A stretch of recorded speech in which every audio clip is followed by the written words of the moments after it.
வணக்கம் மக்களே! இன்னைக்கு நம்ம பிபியோட சேனல்ல ரொம்பவே முக்கியமான ஒரு ஆட்டோமொபைல் லான்ச் பத்தி பார்க்க போறோம். எஸ் ஆக்டிவாவோட எலக்ட்ரிக் வெர்ஷன் வந்து இன்னைக்கு அஃபிஷியலா ஹோண்டா லான்ச் பண்ணியிருக்காங்க. ஸோ அதோட அஃபிஷியல் லான்ச் வீடியோ தான் இப்ப நீங்க பார்த்துட்டு இருக்கீங்க. ஸோ இந்த மாடல்ல பார்த்தீங்கன்னாக்கா, பல எதிர்பார்ப்புகள வச்சு ஹோண்டா வந்து லான்ச் பண்ணியிருக்கிறதா சொல்றாங்க. ஸோ இதோட பெர்ஃபார்மன்ஸ் எப்படி இருக்கு? பேட்டரி ரேஞ்ச் எப்படி இருக்கு? இதோட ஃபீச்சர்ஸ் என்னென்னன்றத பத்தி டீட்டெயிலா பார்க்கலாம் வாங்க. ஸோ இப்போ நீங்க பார்த்துட்டு இருக்கிறது ஹோண்டா வந்து பெங்களூர்ல அஃபிஷியலா லான்ச் பண்ண அந்த லைவ் ஈவெண்ட் தான். ஸோ இதில் வந்து ஆக்டிவாவுடைய வேரியன்ட்ஸ் வந்து அவங்க லைவாக லான்ச் பண்ணியிருக்காங்க இன்னைக்கு. ஸோ இந்த ஆக்டிவாவோட எலக்ட்ரிக் மாடலை பொறுத்த வரைக்கும் பார்த்தீங்கன்னாக்கா உங்களுக்கு 2 வேரியன்ட்ஸ் கொடுத்துட்றாங்க.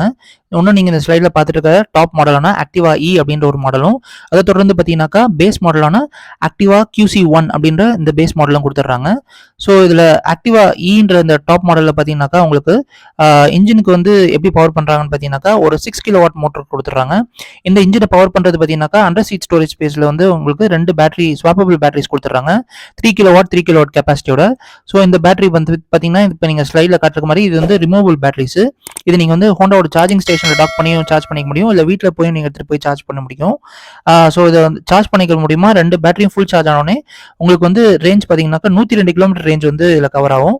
அதே மாதிரி இந்த இந்த எலக்ட்ரிக் மோட்டரோட கெப்பாசிட்டி பார்த்தீங்கன்னாக்கா உங்க டாப் ஸ்பீடு வந்து 80 கிலோமீட்டர் டாப் ஸ்பீடு வந்து வழங்கும்னு சொல்லியிருக்காங்க. அதே மாதிரி வந்து 22 Nm டார்க்கை ப்ரொடியூஸ் பண்ணும்னு சொல்லியிருக்காங்க. 0 to 60 7.3 செகண்ட்ஸ்ல வந்து இது ரீச் பண்ணும் அப்படின்னு சொல்லியிருக்காங்க. அதை தொடர்ந்து பார்த்தீங்கன்னாக்கா இதில் வந்து ப்ளூடூத் கனெக்டிவிட்டி ஆப்ஷன்ஸ் கொடுத்துருக்காங்க. அதாவது ஹோண்டா சிங் டிஓ அப்படின்ற கனெக்டிவிட்டி ஆப்ஷன் மூலமா இந்த ப்ளூடூத் நேவிகேஷன் ஸ்பீடோமீட்டர்ல நீங்கள் வந்து பார்த்தீங்கன்னா ஜிபிஎஸ் கனெக்டிவிட்டி, கால்ஸ் அட்டன் பண்ணுறது, மியூசிக் கண்ட்ரோல்ஸ், இது மாதிரி எல்லா ஃபீச்சர்ஸையும் நீ ஆக்சஸ் பண்ணிக்க முடியும். வண்டியோட ஃப்ரண்ட் லுக்கை பொறுத்த வரைக்கும் பார்த்தீங்கன்னாக்கா உங்களுக்கு ஒரு ஃபுல் எல்இடி ஹெட்லாம்ப் கொடுத்துறாங்க. அப்புறம் வித் எல்இடி டிஆர்எல்ஸோட. அதே மாதிரி உங்களுக்கு ஃப்ரண்ட்ல ஒரு 12 இன்ச் வீலும் வித் டிஸ்பிளே செட்டப்பும் கொடுத்துட்றாங்க. ரியர்ல உங்களுக்கு எல்இடி டெயில் லேம்பும் வித் எல்இடி இண்டிகேட்டர்ஸும் கொடுத்துட்றாங்க. அடிஷனல் ஃபீச்சர்ஸ் பொறுத்த வரைக்கும் பார்த்தீங்கன்னா உங்கள் டாப் மாடலில் உங்களுக்கு டைப் சி சார்ஜிங் போட்டும் ஸ்மார்ட் கீயும் வந்துடும். பட் உங்களுக்கு அண்டர் சீட் ஸ்டோரேஜ் ஸ்பேஸ் மட்டும் வராது. பேஸ் மாடல் ஆக்டிவா QC1 பொறுத்த வரைக்கும் உங்களுக்கு ஃப்ரண்ட்ல எல்இடி ஹெட்லாம்ப்ஸும் கிளியரன்ஸ் இண்டிகேட்டரும் கொடுத்துருவாங்க. அதே மாதிரி ஃப்ரண்ட்ல வந்து உங்களுக்கு 12 இன்ச் வீல் செட்டப்பும் வித் அலாய் வீல்ஸ், அதுக்கப்புறம் ட்ரம் பிரேக்ஸும் கொடுத்துருவாங்க. ரியர்லையும் வந்து உங்களுக்கு 10 இன்ச் வீல்ஸும் அலாய் வீல்ஸும் கொடுத்துருவாங்க. அதே மாதிரி ட்ரம் பிரேக் செட்டப் தான். பேட்டரியை பொறுத்த வரைக்கும் வந்து பார்த்தீங்கன்னா இந்த வண்டியில் வந்து உங்களுக்கு ஃபிக்ஸ்டு சார்ஜிங் போட்டு வித் நான் ரிமூவபிள் லித்தியம் பேட்டரி கொடுத்துருவாங்க. இந்த பேட்டரி வந்து உங்களுக்கு ஃபுல் சார்ஜ் பண்ணுறதுக்கு உங்களுக்கு 4.5 ஹவர்ஸ் ஆகும். அதே மாதிரி உங்களுக்கு 4.5 ஹவர்ஸில் ஃபுல் சார்ஜ் பண்ணோடனே உங்களால் 80 கிலோமீட்டர்ஸ் வந்து கவர் பண்ண முடியும்.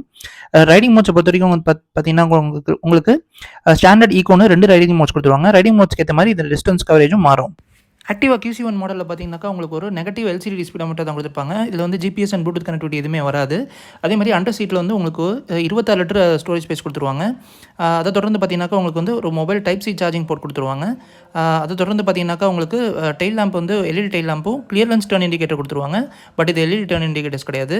அதே மாதிரி உங்களுக்கு 10 இன்ச் வீலும் ட்வின் ஷாக் அப்சார்ப்ஸும் பின்னாடி கொடுத்துருப்பாங்க. அதே மாதிரி உங்களுக்கு ஏற்கனவே சொன்ன மாதிரி இதில் வந்து நான் removable lithium ion battery pack மட்டும் தான் வரும். இது சிங்கிள் சார்ஜில் உங்களுக்கு வந்து 80 கிலோமீட்டர்ஸ் ரேஞ்ச் வரைக்கும் கொடுக்கும். ஆக்டிவா QC1 பொறுத்த வரைக்கும் உங்களுக்கு 5 கலர் ஆப்ஷன்ஸ் வந்துடும். பேர்ல் ஷாலோ ப்ளூ, அப்புறம் வந்து pearl serenity blue, pearl misty white, matte foggy silver, pearl igneous black. Activa ஈலையும் உங்களுக்கு அதே சிமிலர் கலர் ஆப்ஷன்ஸ் தான் வரும். Pearl shallow blue, pearl misty blue, அப்புறம் பேர்ல் மிஸ்டி ஒயிட்டு, அப்புறம் பேர்ல் இக்னியஸ் பிளாக்கு, அப்புறம் மேட் ஃபாகி சில்வர். வண்டியோட on road pricing என்னவா இருக்கும் அப்படின்றத பற்றி ஹோண்டா தரப்புலேருந்து இன்னும் எதுவுமே நியூஸ் வெளியிடலை. ஸோ ஒன்ஸ் இதோட ஆன்ரோட் ப்ரைஸிங் அப்டேட் கிடச்சதுக்கப்புறம் நான் கண்டிப்பாக நம்ம சேனல் அப்டேட் பண்ணுறேன். ஸோ மறக்காமல் ஃபாலோ பண்ணிக்கோங்க. ஸோ நீங்கள் என்ன நினைக்கிறீங்க இந்த ஆக்டிவா எலக்ட்ரிக் லான்ச்சை பற்றி? ஸோ இந்த ரேஞ்ச் வந்து இருக்கிற காம்படிட்டர்ஸ் மாடல்ஸோட வந்து இது கம்பீட் பண்ணுற அளவுக்கு இருக்கா?